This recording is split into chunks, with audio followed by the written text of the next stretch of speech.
Welcome, everyone. I'm John Kormanik, CEO and head coach at John R. Kormanik Coaching. I coach accomplished seekers who are attorneys. Today, we're going to talk about the gratitude gap, why fulfillment and ambition must coexist. We're here because the thought of, I am truly grateful and why do I want more, creates a conflict, creates friction. Or, I am truly grateful. Can I want more? Those are questions that high achievers ask all the time, and it creates tension. It creates this gap. It creates discomfort and fear. So, we're here to talk about the gratitude gap. 25 minutes, two handfuls of slides. I will honor your time. We will be on time at the end. My goal is to finish at 25 minutes, maybe a little over, maybe a little under, but not by much. So let's dive in. As I said, we're here to talk about the gratitude gap. So Eckhart Tolle has this wonderful quote: acknowledging the good that you already have in your life is the foundation of all abundance. So, what is he talking about here? So many high performers think, yeah, but if I slow down to be grateful, I'll lose my edge. If I stop to express gratitude, the competition will pass me by. But Toll isn't talking about passivity. He's not talking about slowing down. He's pointing to the foundation, not the final destination, right? Gratitude doesn't mean you're done. I hope in my last breath on this earth, I am grateful that as I exhale for the last time, it is with a sense of gratitude. Short of that, expressing gratitude does not mean I'm done. I can be grateful and look at the next challenge. And as a matter of fact, as you'll learn during our time together today, gratitude is essential for identifying that next challenge and reaching it in a way that is fulfilling, sustainable, and joyful. So, gratitude doesn't mean you're done. It means you're building from solid ground. You're not building from scarcity. You're not building from fear. You know, oh, the phone rang today. Yeah, but when is it going to ring tomorrow? Is it going to ring again? Right? You know what I'm talking about. And you're not feeling the need to prove something. You're creating your own game. You have no competition. You can be grateful for what you have, create an infinite game where there is no competition. You are in a blue ocean and continue to move forward. Most powerful leaders I coach aren't grateful instead of ambitious. They're grateful as a form of ambition because they understand the fact that abundance grows best when it's rooted in presence. And gratitude is another word for being fully present in the moment. We have created, high achievers have created this binary choice. It's false. This binary choice of one or the other, gratitude or ambition.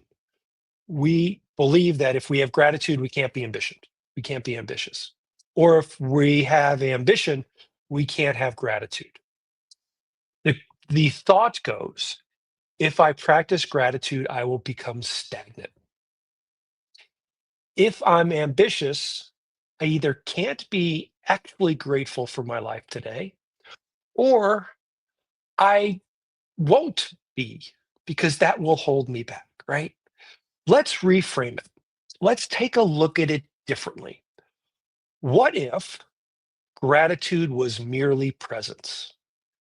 We hear philosophers, we hear meditation practitioners, we hear about this idea of being fully present, right? Looking at the past, we can't do anything about it. Looking at the future, we create stories that oftentimes cause us stress. If we're fully present, then we are just here and we can be thankful for being here. I just had a conversation with a client a couple weeks ago now as I'm recording this or presenting this. Actually, this is a recording. I will give you a peek behind the curtain.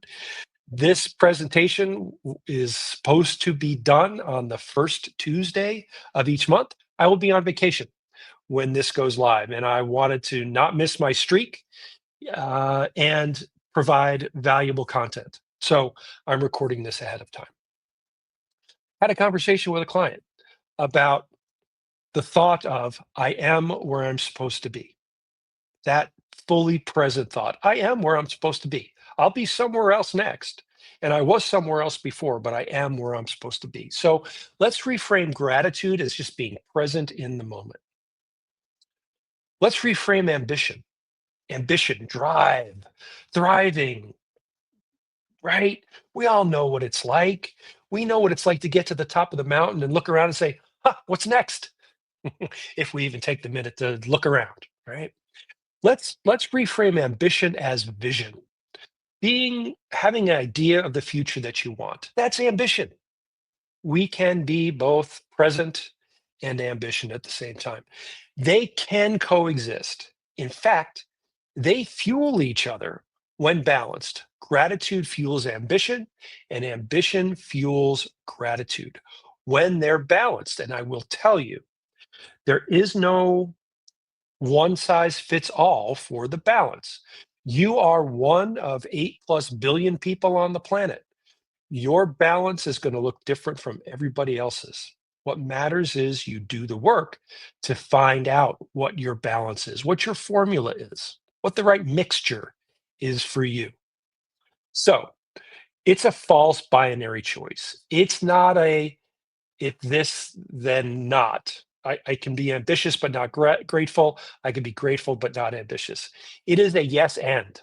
Yes, I am grateful and I am ambitious. It is, as in most things in life, a yes and when thought about through the correct frame. If you know me, you know I'm an energy leadership master practitioner. And what that means is I bring energy into every coaching conversation that I have. I actually bring it into most general conversations I have because I find the framework so useful. So, as a reminder, energy, if you think it's woo woo, take a step back. It's not. What we're talking about are attitudes, perceptions, and beliefs. Those attitudes, perceptions, and beliefs frame our feelings, thoughts, feelings, and then our actions and the results that we get. It's that simple. Are we looking through transition lenses that are extremely dark? In other words, are we under stress? Or are we looking at through them that are crystal clear? In other words, we're not under stress. Under stress is the sympathetic nervous system. It is fight, fight, or flee, freeze. It is what in energy leadership we classify as catabolic energy, is the breaking down of things, including your biology. Because if you're in fight, flight, or freeze, different things happen when you're in that space where your biology believes you're going to die. When we're in that anabolic space, the clear lenses, we are in the rest and digest phase or way of being, and we engage the parasympathetic nervous system. We get to think bigger. We can see more options. We are in this space of strategy and creation. So that's the quick overview. Let's look at the gratitude gap in the context of the 7 levels of energy. Remember, there are 7 levels. We're going to start with level 3, which is rationalizing, tolerating, and appreciating what is, right? It is understanding and appreciating what is. I have a client who calls it, what is so? This is the reality. I talk about level 3 as the Saving Private Ryan storming the beach at Normandy frame. We're going to get to the goal. We've identified a goal. We're going to move towards it. It doesn't matter what's going on, the chaos, the volatility, the complexity, the ambiguity, the uncertainty, the VUCA, none of that matters, right? We are going to get to the goal. That's level three. It contains some gratitude.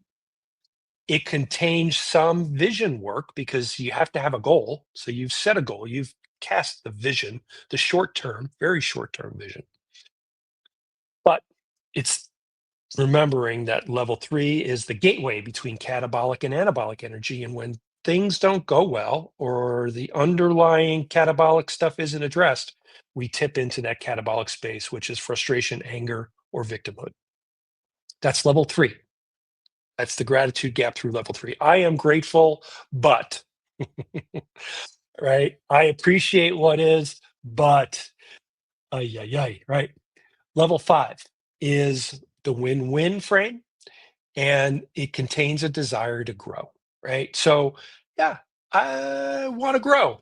And so I'm continually moving on to the next.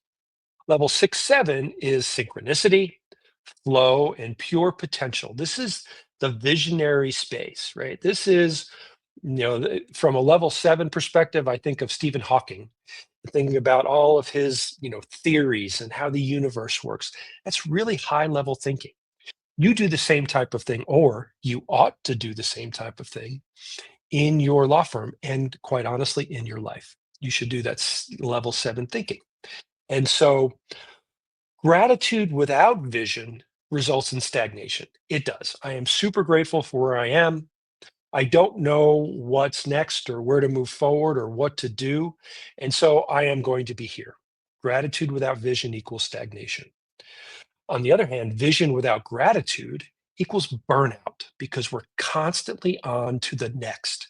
We get to the top of the hill, we've done the thing, and we think, okay, what's next? What's next? It reminds me of the West Wing um, episode where President Bartlett, they're talking about how he does things, how he processes things.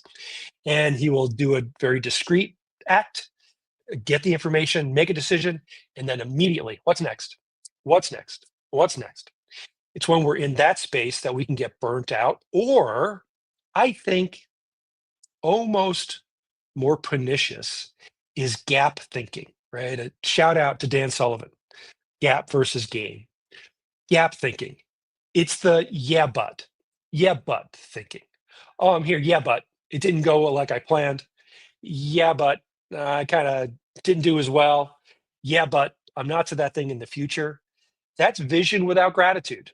That's the getting to the top of this mountain and looking for the next immediately without any pause, without stopping to appreciate. Yeah, but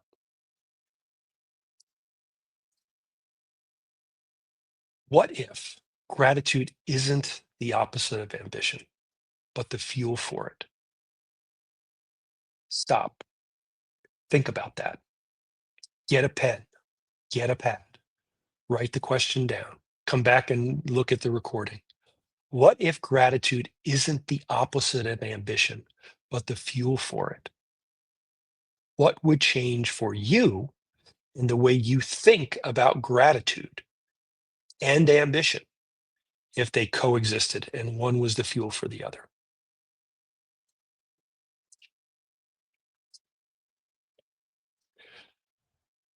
If you know me, or you've seen other recordings or live presentations or any of my workshops or that I do all around the world, or this is your first time. That's cool, right? I'm glad that you're here.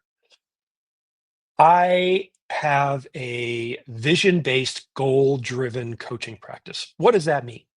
That means we cast a big vision and then we figure out how to achieve it, right? We achieve the goals. That's what my coaching is all about. So, for those of you who are wondering, how do I put this concept into practice, this ambition and gratitude? How do I do that? This is the slide for you. Here's a practical framework for you. Number one, the first step is root yourself, right? And root yourself on. What am I grateful for right now? That's the question, right? I have a gratitude practice. It's every day. At the end of the day, I pull out my iPhone and it's got a journaling app on it. If you've got an iPhone, you've got the journaling app. If not, you have a notes app, whatever platform you're using, you have a notes app. Or if you don't want to use an app, you have a pen and a pad of paper. At the end of each day, I write three things that I'm grateful for. What went good today? What went well? Why am I grateful? It could be, it's Friday and I did my journaling and coffee espresso treat that I treat myself to every Friday, no matter where I am in the world. When I was out of town, I found a really cool coffee shop. Just recently, I found the fourth wall in New Orleans. It's just outside the French Quarter. If you have the opportunity to go there, I would highly recommend it. It's got a lovely outdoor patio, lots of greenery. It's a wonderful place to sit and journal. Sometimes I will do that, right? So the first thing is root. What am I grateful for right now? That brings us to the present moment. It grounds us. The next prompt is reach. Where am I being called to grow or stretch? In other words, what am I thinking about that my internal voice is saying, you can't do that. You're not going to be successful. What is that thing? There's the reach, right? What is next for me? We've rooted ourselves in the present through gratitude. What is next for me? That's the reach. And then the reframe.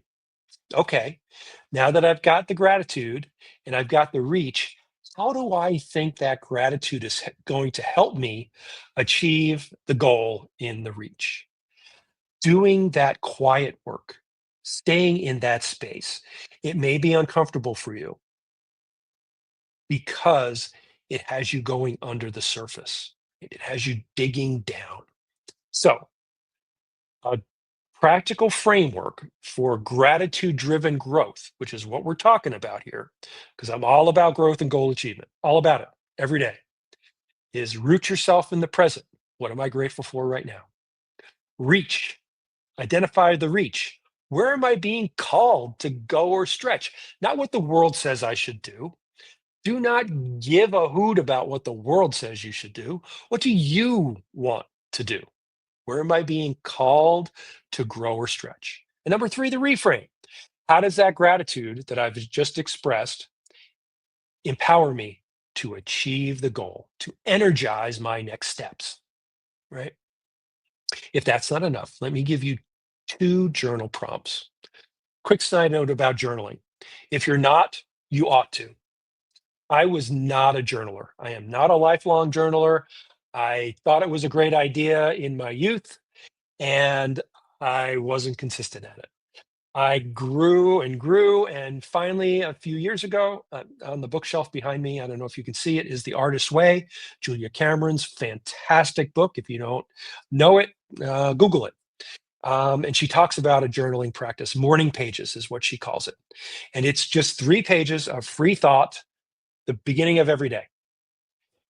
I started and stopped that too until I didn't, until I made the commitment to myself on December 1st of 2023 to not miss a day of journaling. 3 pages every day, haven't missed a day.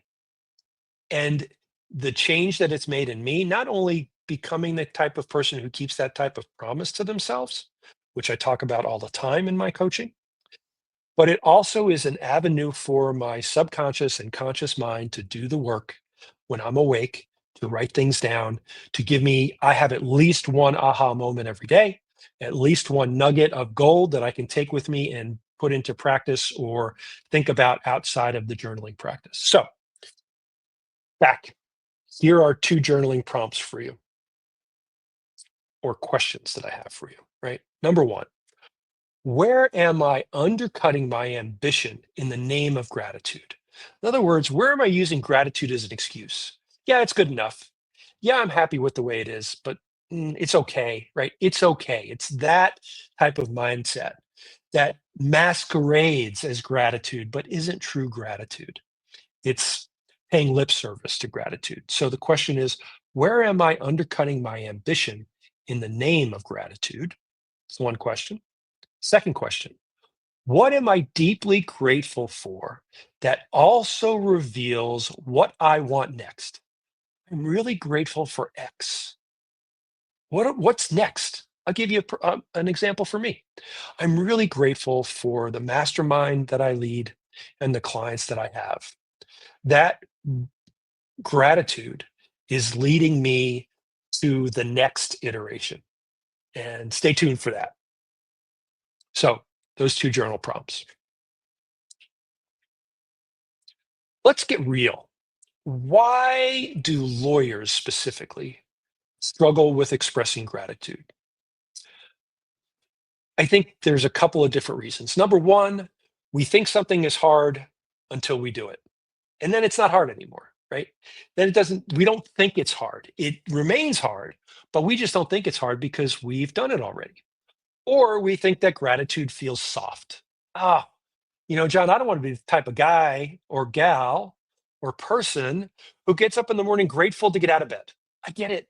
I get that. I understand it. I've coached people who have actually said that to me. You know what? We can celebrate, but it makes me uncomfortable to celebrate the fact that I woke up. That's not what I'm talking about, unless you're at that point in your life where you're grateful that you got up. I have neighbors here in Boise where I'm home based, and they go to bed each night saying, I hope to see you tomorrow. And they wake up and they're very grateful for having woken up and being together. They're in their 90s, both of them, mid 90s. So they're grateful for that. But that's not what I'm talking about. I'm talking about, you know, being grateful for what you have, for what you work for, right? Gratitude is not a soft thing, right? And the truth is, failing to express or even feel gratitude or result in dopamine chasing, what's next, what's next, what's next, what's next, and eventually burnout. So I have a client, let's call him Adam, and I had him evaluate various aspects of his life, 8 of them, using a wheel of life tool that I use.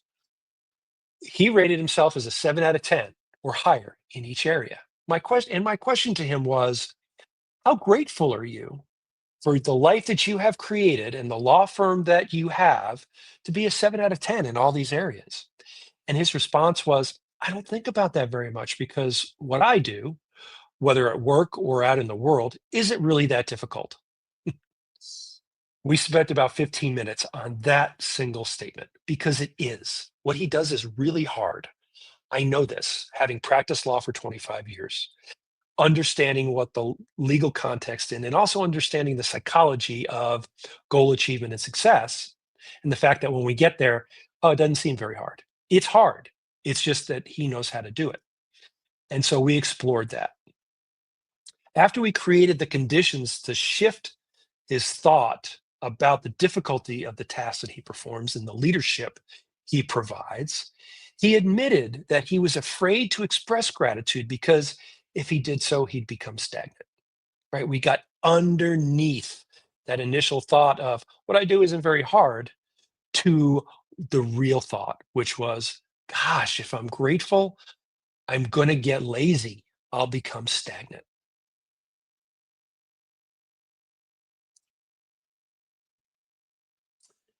You can be grateful and hungry for more. That's not a contradiction, it's an evolution. So I've got 2 questions for you to take away as we begin to land our plane today. Where do you see this tension show up in your own life or your own law practice? Where's the tension between gratitude and ambition? And how does that show up for you? What's the thought that you have? What's the feeling that that thought generates? How do you act based on that feeling? Because we all act based on feelings, and then we justify based on logic. And what's the result? Ask yourself that. Where do you see this tension show up between gratitude and ambition in your own life and practice? And number two, what's something you're deeply grateful for and want to expand? You're a 7, 8, or 9 out of 10, rate, and we never rate ourselves as a 10 out of 10 because we always believe there's room for growth. But you're a 7, 8, or 9 out of 10 on the Likert scale. Where do you want to take that 10 and turn it up to an 11 or a 12? What does that look like? as we land our plane. If you're a law firm founder or managing partner navigating this exact tension and you're ready to lead from a different energy, reach out. I'd love to have a conversation about how we can work together. The success of your law firm and your life depends on it. Thank you for being here. As always, it is my pleasure. Drop a comment, give a thumbs up, whatever platform I engage. I'd love to hear questions, comments, criticisms, concerns. Let me know. I am here to serve. Thanks. Be well.